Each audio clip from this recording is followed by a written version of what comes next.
അത് ചെയ്യും ഇത് ചെയ്യും. ഇവിടെയാണെങ്കിലും അയാൾക്ക് 4 കൊല്ലം നന്നായി ഭക്ഷണം കൊടുത്തിട്ട് വിട്ടയച്ചിരിക്കണം. ഞങ്ങളുടെ കണ്ണീർ അവിടുത്തെ ആളുകളുടെ ഒപ്പും അവിടുത്തെ ആളുകളുടെ എല്ലാ പരാതി ഉൾപ്പെടെ എടുത്തിട്ട് നെന്മാറ പോലീസ് സ്റ്റേഷനിൽ കൊടുത്തിട്ട് പോലീസുകാർ ഒരു നടപടി എടുത്തിട്ടുണ്ടായിരുന്നു. പാലക്കാട് നെന്മാറയിലെ ഇരട്ട കൊലപാതകം നിങ്ങൾ എല്ലാവരും അറിഞ്ഞു കാണും. അതായത് കൊലപാതക കേസിൽ പ്രതിയായിട്ട് അകത്ത് കിടന്നയാണ്. അവൻ ഈയിടത്തങ്ങാണ്ട് ജാമ്യത്തിൽ ഇറങ്ങിയിട്ട് അയൽവാസി ആയിട്ടുള്ള 2 പേരെ ഇവൻ വെട്ടിക്കൊന്നു. ഇവൻ ശരിക്കും എന്തിനായിരുന്നു ജയിലിൽ പോയത്?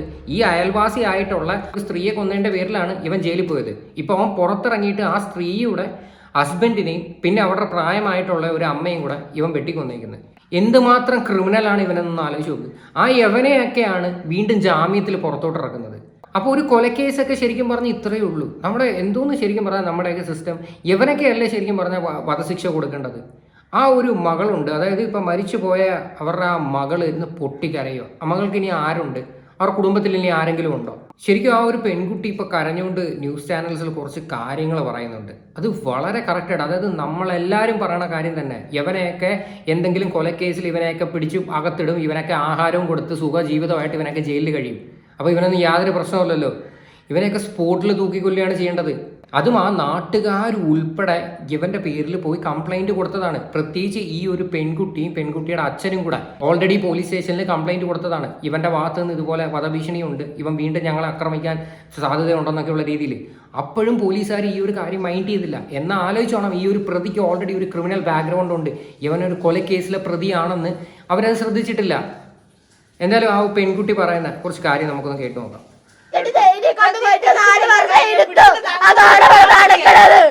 എന്റെ അവസ്ഥ ഉണ്ടായത് ഇപ്പൊ എന്റെ അച്ഛൻ അതന്നെയല്ലേ ഉണ്ടായത്. നിങ്ങളുടെ എന്തെങ്കിലും കുടുംബത്തിലാണെങ്കിലോ ഇങ്ങനെ എന്തെങ്കിലും ഉണ്ടാവോ? അയാളെ തൂക്കിക്കൊല്ല, അത് ചെയ്യും ഇത് ചെയ്യും. ഇവിടെയാണെങ്കിലും അയാൾക്ക് 4 കൊല്ലം നന്നായി ഭക്ഷണം കൊടുത്തിട്ട് വിട്ടയച്ചിരിക്കണം. ഞങ്ങളുടെ കണ്ണീരിന് വിലയില്ല. അയാളുടെ സ്വഭാവം അങ്ങനെയാണ്. അയാൾ എന്തെങ്കിലും കള്ളം പറഞ്ഞ് അങ്ങനെ വിടുകയാണ്. ഞാൻ അങ്ങനെ ചെയ്യില്ലാന്ന് അങ്ങനെ എന്തൊക്കെയാണ് തോന്നുന്നുണ്ട് പോലീസിൽ വന്ന് പറഞ്ഞത്. അതും വിശ്വസിച്ചിട്ട് വിട്ടയച്ച എന്റെ അച്ഛനും അച്ഛമ്മയ്ക്കായിട്ട് പോയത്. ഇനി എനിക്ക് ആരാ ഉള്ളത്? എനിക്ക് ഭീഷണി, അയാൾ ഇങ്ങനെ ഓരോരുത്തരുടെ കൊല്ല, അയാളുടെ ഭാര്യ പണക്കി പോയതിന് ഞങ്ങളുടെയാണല്ലോ ഇതാക്കണ്. അതിന് പറഞ്ഞ എനിക്ക് പേടിയാണ്, ഇങ്ങനെ ഭീഷണിപ്പെടുത്തണമെന്നൊക്കെ പറഞ്ഞ് ഞാനും അച്ഛനും കൂടെ 29-ാം തീയതി അടുത്ത ഡിസംബറിൽ പോയി കൊടുത്തതാണ്. അപ്പൊ അവർ അന്വേഷിക്കാൻ പറയുന്നുണ്ട്. എന്താ അന്വേഷിക്കണം? രാവിലെ അയാൾ വിളിച്ചിട്ട് 2 പോലീസുകാർ വന്നിട്ട് പോലീസ് സ്റ്റേഷനിലേക്ക് വിളിക്കണം. അപ്പൊ അയാൾ ചോദിക്കാണ് തമാശയിൽ ഒന്ന് ഡ്രസ്സ് എടുത്തിട്ട് വരണോന്ന്. ഇങ്ങനെ അയാൾ എന്ത് ടൂർ പോയി കളിക്കാണോ ജയിലില്? ഇങ്ങനെ ഓരോന്ന് കൊല്ലം അങ്ങനെ പോകുമ്പോ ജയിലിക്ക്. ഇങ്ങനെയാണ് അയാളുടേത്. ഇനി അയാളുടെ ജയിലിലേക്ക് കയറ്റാൻ തന്നെയല്ലേ നിങ്ങളും പോണത്? എന്താ ഇനി എന്നെയും കൂടി കൊന്നിട്ട് പോട്ടെ. എന്റെ കുടുംബത്തിനെയാണല്ലോ എല്ലാവർക്കും കണ്ണ്. ഈ മകളുടെ വാക്കില് ശരിക്കും പറഞ്ഞാൽ നമ്മുടെ നാട്ടില് ഈ പറയുന്ന ജഡ്ജിക്കായിക്കോട്ടെ പോലീസുകാർക്കായിക്കോട്ടെ ഇവർക്കൊന്നും മറുപടി കാണത്തില്ല. ആലോചിച്ച് നോക്കുക, ഈ ഒരു കുടുംബത്തെ കംപ്ലീറ്റ് ആണ് അവൻ ഇല്ലാതെ ആക്കിയത്. ഈ ഒരു പെൺകുട്ടി മാത്രം അവന്റെ ബാക്കിയുള്ളത്. ഈ പെൺകുട്ടിയുടെ അച്ഛനെ കൊന്നു, അമ്മയെ കൊന്നു, ആ മുത്തശ്ശിയെ കൊന്നു. ഇത് ശരിക്കും പറഞ്ഞാൽ നടക്കുന്നത്? ഈ പരനാറിയൊക്കെ എന്തിനാണ് ശരിക്കും പുറത്തു വിടുന്നത്?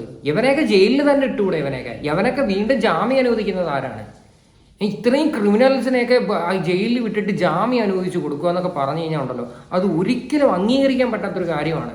കാര്യം ഓൾറെഡി ഇവരൊക്കെ കംപ്ലൈന്റുമായിട്ട് ചെന്നതാണ്. ഇതിനകത്ത് ആ പെൺകുട്ടി പറയുന്നുണ്ടല്ലോ ഓൾറെഡി കംപ്ലൈന്റുമായിട്ട് ചെന്നതാണ്.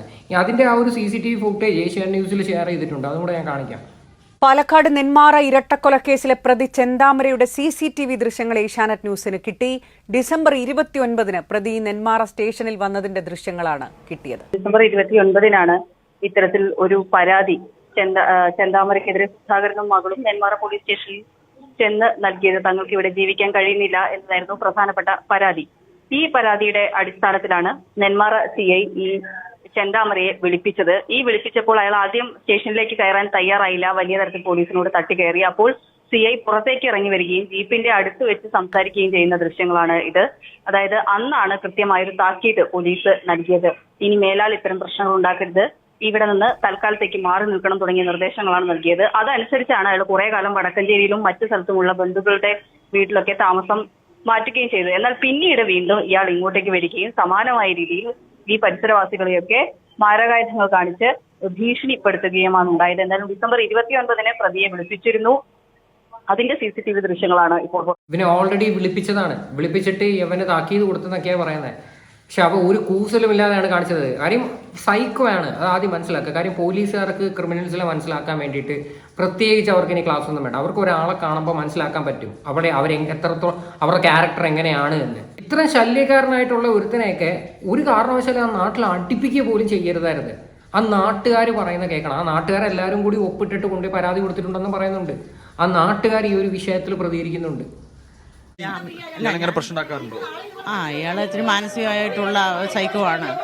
ആ കുഞ്ഞിന് ഇനി എന്ത് ചെയ്യും, അതാണ് നോക്കേണ്ടത്. പാവം, അച്ഛനും ഇല്ല അമ്മയും ഇല്ല, മുത്തശ്ശിയും മരിച്ചുപോയി. ഞാൻ ഒരു കുട്ടീനെ കല്യാണം കഴിച്ചു കൊടുത്തു. ഇനിയിപ്പോൾ ഈ കുട്ടി മാത്രമേ ഉള്ളൂ. അതിന്റെ വിദ്യാഭ്യാസം അതിന് എന്ത് ചെയ്യും, ഒരു പിടിയില്ല. ഈ അയൽവാസികൾക്കൊക്കെ തന്നെ സമാനമായ കാര്യം തന്നെയാണ് പറയുന്നത്. അവർക്കൊക്കെ ഒരു പേടിയുണ്ട് എന്നുള്ളതാണ് അയൽവാസികളായാലുണ്ട്. ചേച്ചി, ഇയാളെ കുറിച്ച് നിങ്ങൾക്ക് അറിയോ? എങ്ങനെയാണ് അറിയാം? അയാളൊരു എന്താ പറയാ സാറേ, ഒരു മനുഷ്യ മനസാക്ഷി ഇല്ലാത്ത ഒരു വ്യക്തിയാണ് അയാള്. ഇപ്പൊ ഈ മരിച്ചു കിടക്കുന്ന വ്യക്തിന്റെ ഭാര്യ 5 വർഷം മുന്നേ കൊന്നിട്ട്, ഇതേപോലെ വെട്ടിക്കൊന്നിട്ട് ഇയാൾ ജയിൽ ശിക്ഷ അനുഭവിച്ച് വന്ന് 2 മാസമായിട്ടുള്ളൂ സാറേ. പിന്നെ ആ വന്ന ശേഷം പിന്നെ അയാളുടെ വീട്ടിലേക്ക് ആരും നോക്കാൻ പാടില്ല, അയാളെ കണ്ട് ചിരിക്കാൻ പാടില്ല, അയാളെ കണ്ട് വേറെ ഒന്നും അയാളുടെ ഫ്രണ്ടിൽ വെച്ച് ഫോൺ ചെയ്യാൻ പാടില്ല ആർക്കും. ഇതൊക്കെയാണ്. അപ്പൊ ഇത് ഞങ്ങൾ ഇതെല്ലാവരും അറിഞ്ഞപ്പോൾ ഞങ്ങൾ ഇവിടുന്ന് പോലീസ് സ്റ്റേഷനിൽ കംപ്ലൈന്റ് കൊടുത്തതാ. അങ്ങനെ വധഭീഷണി ഉണ്ട്, എന്തെങ്കിലും വധഭീഷണി ഉണ്ട്, അപ്പൊ ഞങ്ങൾ ഇയാളെ ഇവിടെ നിന്ന് മാറ്റി തരണം എന്നുകൊണ്ട് ഞങ്ങൾ പോലീസ് സ്റ്റേഷനിൽ കൊടുത്തതാ. അപ്പൊ പോലീസുകാർ പറഞ്ഞു, അയാളെ നിങ്ങൾ എന്തെങ്കിലും ഉപദ്രവിക്കാൻ വന്നോ, അല്ലെങ്കിൽ എന്തെങ്കിലും ആംഗ്യം കാണിച്ചോ, ആ വധഭീഷണിയുടെ രൂപത്തിൽ എന്തെങ്കിലും ആംഗ്യം കാണിച്ചോ, അല്ലെങ്കിൽ വേറെ എന്തെങ്കിലും നിങ്ങൾക്ക് സംസാര രീതിയിൽ എന്തെങ്കിലും വധഭീഷണി ഉണ്ടായി ചോദിച്ചപ്പോൾ അങ്ങനെയല്ല, അയാളുടെ മൈൻഡ് ശരിയല്ല എന്ന് കൊണ്ട് പറഞ്ഞപ്പോൾ ഞങ്ങൾക്കൊന്നും ചെയ്യാൻ പറ്റില്ല. അയാൾ കുറ്റം ചെയ്തു, അതേമാതിരി ശിക്ഷ അനുഭവിച്ചു, അത് കഴിഞ്ഞു, അയാളുടെ വീട്ടിലേക്ക് വന്നു, ഞങ്ങൾക്ക് ഇനി പോലീസുകാർക്ക് ഒന്നും ചെയ്യാൻ പറ്റില്ല എന്നാണ് അവർ പറഞ്ഞത്.